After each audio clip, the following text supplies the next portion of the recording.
Halo semuanya, saya berlaku moderator, nama saya Patrick Yong dengan NIM 210502134 dan saya bersama anggota saya dengan Nurul dan Novi Ramadhani Siagian akan mempresentasikan tentang mengelola keuangan perusahaan bab 13.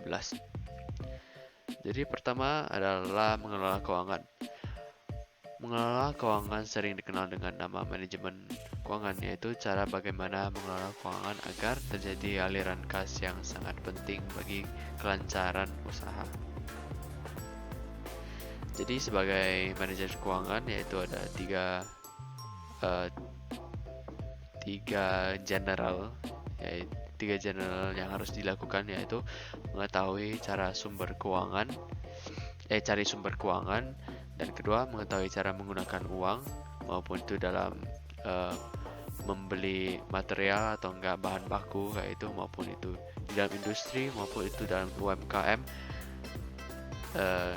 Kita harus menghitung uang yang akan keluar dan uang yang akan masuk. Ketiga, dalam mengendalikan uang kita harus menghitung ke depannya berapakah akan sumber dana kita yang akan kita capai atau kita akan simpan. Jadi manajemen keuangan menurut Ali. Jadi menurut Bambang Rianto, manajemen keuangan adalah sebuah aktivitas memperoleh dana yang dibutuhkan dengan adanya biaya seminimal mungkin dengan syarat menguntungkan secara efisien dan efektif. Ilmuwan kedua yaitu James Van Horn. Manajemen keuangan adalah semua kegiatan atau aktivitas yang berhubungan langsung dengan perolehan, pendanaan, dan pengelolaan aset.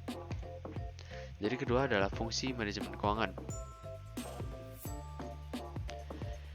Pertama yaitu fungsinya adalah membuat rencana pemasukan dan pengeluaran serta kegiatan dalam periode tertentu, membuat detail pengeluaran dan pemasukan, penggunaan dana perusahaan secara maksimal dengan berbagai cara, mencari dan mengeksploitasi sumber dana yang digunakan untuk operasional kegiatan perusahaan, mengumpulkan dana perusahaan serta menyimpan dan mengamankannya, melakukan evaluasi dan perbaikan, melakukan audit internal mengenal keuangan perusahaan yang ada untuk mencegah penyimpangan. Dan ketiga adalah manajemen keuangan usaha wirausaha. Manajemen keuangan usaha wirausaha adalah manajemen keuangan yang dilanjutkan oleh para pelaku usaha mikro dan kecil mengelola keuangan. Jadi dalam sebagai wirausaha kita harus mempunyai tiga hal ini, yaitu singkat, sederhana, dan aplikatif. Mengapa singkat? Karena kita membutuhkan cara yang singkat untuk menyelesaikan masalah. Kedua adalah sederhana agar tidak akan rumit dan mudah dimengerti oleh semua orang. Aplikatif berarti kita mudah untuk dalam mengelola tersebut atau mengendalikan tersebut. Identifikasi biaya perusahaan. Biaya adalah semua sumber daya yang ada dalam satu unit kegiatan tertentu yang digunakan untuk menghasilkan barang atau jasa. 1.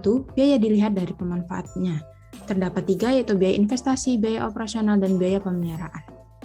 Biaya investasi adalah biaya yang digunakan dalam waktu yang relatif lama, lebih dari 1 tahun, misalnya pembelian gedung, pembelian kendaraan, dan lain-lain. Biaya operasional itu digunakan untuk melaksanakan kegiatan dalam proses operasi yang memiliki sifat habis pakai dalam kurun waktu relatif singkat, kurang dari 1 tahun. Contohnya itu seperti air, listrik, makanan, dan alat-alat habis pakai lainnya. Lalu biaya pemeliharaan dikeluarkan untuk mempertahankan nilai suatu barang dari investasi agar terus berfungsi, misalnya biaya pemeliharaan gedung, kendaraan, alat, dan fasilitas lainnya.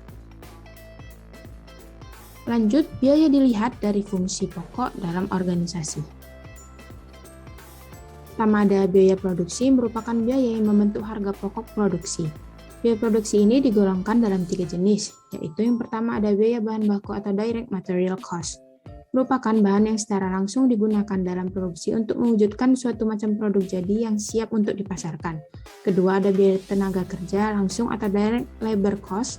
Merupakan biaya bagi para tenaga kerja langsung yang ditempatkan dan didayagunakan untuk menangani kegiatan memproses produk. Jadi dan secara langsung menangani semua peralatan produk dan usaha. Lalu yang terakhir ada biaya overhead pabrik atau factory overhead cost. Biaya overhead ini didefinisikan sebagai biaya bahan tidak langsung, tenaga kerja tidak langsung, dan biaya pabrik lainnya yang tidak secara mudah dibebankan pada suatu pekerjaan. Lalu ada biaya pemasaran, merupakan biaya untuk melaksanakan kegiatan pemasaran produk. Dan yang terakhir ada biaya administrasi dan umum, merupakan biaya untuk mengkoordinasikan kegiatan produksi dan pemasaran daripada produk. Yang ketiga, biaya dilihat dari keterkaitannya dengan produk yang dihasilkan. Yang pertama, biaya tetap atau fixed cost. Biaya yang dikeluarkan secara periodik dan besarannya selalu konstan ataupun tetap, tidak berpengaruh oleh besar kecilnya volume usaha atau proses bisnis pada periode tertentu. Contohnya itu misalnya biaya sewa tempat, gedung, tanah, dan sebagainya. Lalu biaya variabel atau variable cost berbeda dengan fixed cost, besarannya selalu berubah tergantung pada volume usaha atau bisnis yang dilakukan. Biaya variabel juga dapat disebut dengan biaya produksi per unit produk. Contohnya ini air, listrik, dan lain-lain. Sedangkan apa itu modal kerja?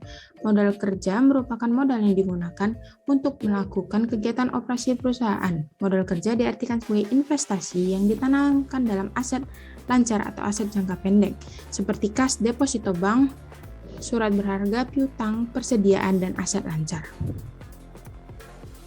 Materi selanjutnya, sumber dana perusahaan. Terdapat 3 sumber dana perusahaan, ada dana sendiri, dana pinjaman, dan dana gabungan. Dana sendiri seperti namanya merupakan dana daripada owner suatu perusahaan itu tersebut.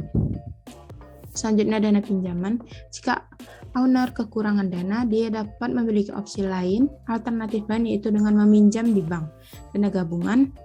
Jika owner mempunyai teman atau kerabat yang berpotensi memiliki dana lebih, maka dapat diajak untuk ikut serta menjadi pemodal dalam bisnis dia tersebut. Selanjutnya adalah jenis laporan keuangan.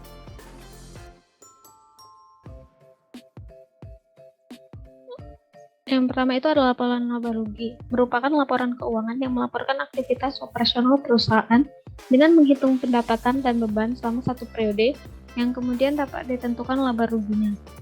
Terus yang selanjutnya terdapat 2 pendekatan dasar penggolongan transaksi yang terjadi dalam perusahaan. Yang pertama itu adalah dasar tunai, dan yang kedua adalah dasar waktu. Selanjutnya dalam laporan laba rugi terdapat 3 rekening akun yang perlu dipahami. Yang pertama itu adalah pendapatan, beban, dan laba rugi.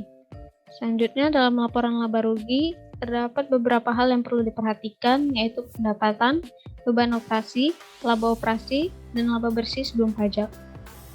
Selanjutnya adalah laporan posisi keuangan. Laporan posisi keuangan menunjukkan posisi aset, kewajiban, dan ekuitas pada periode tertentu. Untuk menyusun laporan posisi keuangan diambil dari bahasa lajur. Selanjutnya itu adalah aset. Aset adalah kekayaan yang dimiliki perusahaan dan diharapkan akan memberikan manfaat di masa yang akan datang. Aset terdiri dari 4, yaitu aset lancar, investasi jangka panjang, aset tetap, dan aset terwujud. Selanjutnya itu adalah kewajiban dibagi menjadi 2, yaitu kewajiban jangka pendek dan kewajiban jangka panjang. Selanjutnya adalah jenis ekuitas dalam perusahaan. Modal pemilik itu biasanya bentuk perusahaannya itu adalah perusahaan perorangan. Dan modal sekutu, bentuk perusahaannya itu adalah perusahaan persekutuan. Dan modal saham, bentuk perusahaannya itu adalah perusahaan perseroan. Yang ketiga, laporan perubahan ekuitas. Laporan perubahan ekuitas adalah laporan keuangan yang menunjukkan perubahan ekuitas selama satu periode. Komponen laporan perubahan ekuitas terdiri dari modal awal, laba rugi, penarikan, dan modal akhir. Yang selanjutnya itu ada laporan arus kas.